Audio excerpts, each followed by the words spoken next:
আলহামদুলিল্লাহ ওসসালাতু ওয়াসসালামু আলা রাসূলিল্লাহ বাদ। সুপ্রিয় দর্শক, মহান সৃষ্টিকর্তার থেকে আমাদের প্রতি অনেক বড় একটি নিয়ামত হলো আমাদের মাথার চুল। চুলের মাধ্যমে আমাদের মাথাকে আমরা ঠান্ডা এবং গরম থেকে রক্ষা করতে পারি। এছাড়াও চুলের রয়েছে নানাবিধ উপকারী দিক। চুল মানুষের অন্যতম গুরুত্বপূর্ণ একটি সৌন্দর্যের দিকও বটে। যেসব বিষয় মানুষের ব্যক্তিত্বকে চমৎকারভাবে ফুটিয়ে তোলে, তন্মধ্যে থেকে মাথার চুল এবং চুল রাখার ধরন গুরুত্বপূর্ণ একটি বিষয়। আর এই জন্য চুল রাখার ক্ষেত্রে প্রিয় নবী সাল্লাল্লাহু আলাইহি সাল্লামের রয়েছে সুস্পষ্ট সুন্নাহ এবং আদর্শ। একজন মুসলিম যিনি আল্লাহ এবং তার রাসূল সাল্লাল্লাহু আলাইহি সাল্লামের প্রতি ঈমান রাখেন, তিনি অন্য সমস্ত কাজের মতো তার চুল রাখার ক্ষেত্রেও প্রিয় নবী সাল্লাল্লাহু আলাইহি সাল্লামের সুন্নাহ এবং নির্দেশনাকে গুরুত্বের সাথে ফলো করবেন। প্রিয় নবী সাল্লাল্লাহু আলাইহি সাল্লাম চুল রাখার ক্ষেত্রে 3 ধরনের চুল রাখার নির্দেশনা দিয়েছেন এবং সেটি সুন্নাহ। আর এক ধরনের চুল রাখাকে জায়েজ করা হয়েছে ইসলামী শরিয়াতে, আর এক ধরনের চুল রাখার ব্যাপারে নিষেধাজ্ঞা আরোপ করা হয়েছে। যে 3 ধরনের চুল পুরুষদের জন্য রাখার নির্দেশনা রয়েছে এবং সেটি সুন্নাহ, তার মধ্যে থেকে একটা হলো জুম্মা, একটা হলো লিম্মা, একটা হলো ওয়াফরা। ওয়াফরা বলা হয় মাথার চুল স্বাভাবিকভাবে বড় হতে হতে কানের লতি বরাবর যখন হয়ে যায় সেটাকে। আর লিম্মা বলা হয় চুল বড় হতে হতে কানের লতি থেকে কাঁধের মাঝামাঝি পর্যন্ত এসে যখন স্থির হয়, এই সাইজের চুলকে বলা হয় ওয়াফরা। আর জুম্মা বলা হয় যে চুল বড় হতে হতে কাঁধ পর্যন্ত চলে আসে, এটাকে। এই 3 ধরনের চুল রাখা হলো নবী আলাইহিস সালামের সুন্নাহ এবং এই 3 ধরনের চুল রাখার বিষয়টি সুনান আবু দাউদে বর্ণিত হয়েছে।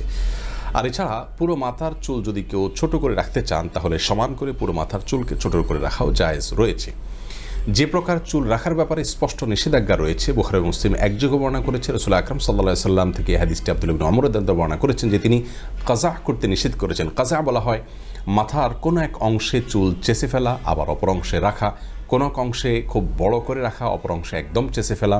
এ ধরনের উদ্ভট কিসিমের চুল রাখার ব্যাপারে নবী আলাইহিস সালাম সেই 1450 বছর আগে নিষেধ করেছেন। এছাড়াও আবু দাউদে বর্ণিত হাদিসে নবী করিম সাল্লাল্লাহু আলাইহি ওয়াসাল্লাম ইরশাদ করেছেন, মান তাশাব্বাহা বিকওমিন ফাহুয়া মিনহুম। যার অর্থ হলো যে ব্যক্তি কোনো শ্রেণীর মানুষের সাদৃশ্য গ্রহণ করবে, তাদের অনুকরণ করবে, সে তাদের দলভুক্ত হবে, তাদের অন্তর্ভুক্ত বলে বিবেচিত হবে। অতএব অন্যান্য কাজের মতো চুল রাখার ক্ষেত্রেও যদি কেউ বখাটে, উচ্ছৃঙ্খল, উদ্ভট, আল্লাহর প্রতি ঈমান নেই, কুফফার, ফাসিক, এ সমস্ত মানুষের যে হেয়ার কাটিং সেটার যদি অনুকরণ করে, সেই স্টাইল যদি অনুকরণ করে এবং তাদের মতো করে চুল রাখে, উদ্ভ্রান্তদের মতো করে নিজেকে সাজাবার চেষ্টা করে, তাহলে সেক্ষেত্রে সে তাদের দলভুক্ত হবে এবং এটা অত্যন্ত ভয়াবহ একটি বিষয়। প্রিয় নবী সাল্লাল্লাহু আলাইহি সাল্লামের চুল রাখার যে ধরনের বিবরণ আমরা হাদিসে পাই, তা হলো একেবারে সোজাসুজি, অর্থাৎ তিনি পেছনের দিকে চুল রাখতেন, কখনো মাঝে সিঁথি কাটতেন, আর কখনো শুধু পেছনের দিকে তিনি চুলকে আঁচড়ে রাখতেন। কোথাও বড়, কোথাও ছোট, এ ধরনের উদ্ভট কিসিমের চুল তিনি রাখতেন না।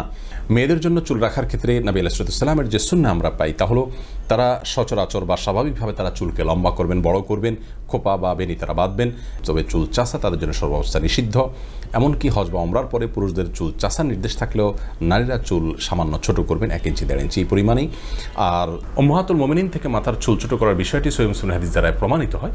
অতএব যদি কখনো তারা চুল ছোট করতে চান, তাহলে সেটা করতে পারবেন, কিন্তু করতে গিয়ে কোনো কুফফার নারীর সাথে সাদৃশ্য যেন না হয়, পুরুষের সাথে সাদৃশ্য যেন না হয়, এই বিষয়টি তারা খেয়াল করবেন। অতএব হে যুবক, আমাদের মহান সৃষ্টিকর্তা আল্লাহ রাব্বুল আলামিন বলেছেন, লাকাদ কানা লাকুম ফি রাসূলিল্লাহি উসওয়াতুন হাসানাহ। যার অর্থ হলো ঈমানদারদের জন্য আল্লাহ রাসূলের মাঝে রয়েছে সর্বোত্তম আদর্শ। তিনি আমাদের সর্বোত্তম মডেল, তার স্টাইল হলো আমাদের জন্য সবচেয়ে বেস্ট স্টাইল। অতএব যেমন অন্যান্য ক্ষেত্রের মতো মাথার চুল রাখার ক্ষেত্রেও আসুন নবী করিম সাল্লাল্লাহু আলাইহি সাল্লামের সুন্নাহকে আমরা অনুসরণ করি এবং তিনি যেভাবে চুল রাখতে নিষেধ করেছেন সেই কাজা পদ্ধতির চুল রাখা, অর্থাৎ মাথার কোনো এক অংশে চুল চেঁচে অপর অংশে চুল রাখা, বা এক এক অংশকে এক এক রকমের করে চুল রাখার যে খেলাফে সুন্নাহ পদ্ধতি রয়েছে, নিষিদ্ধ পদ্ধতি রয়েছে, সেই উদ্ভট রকমের চুল রাখা থেকে আমরা নিজেদেরকে হেফাজত রাখি, বেঁচে থাকার চেষ্টা করি। আল্লাহ তাআলা আমাদের সকলকে সুন্নাহ অনুকরণ করে সর্বোত্তম লাইফস্টাইল ধারণ করার তৌফিক দান করুন।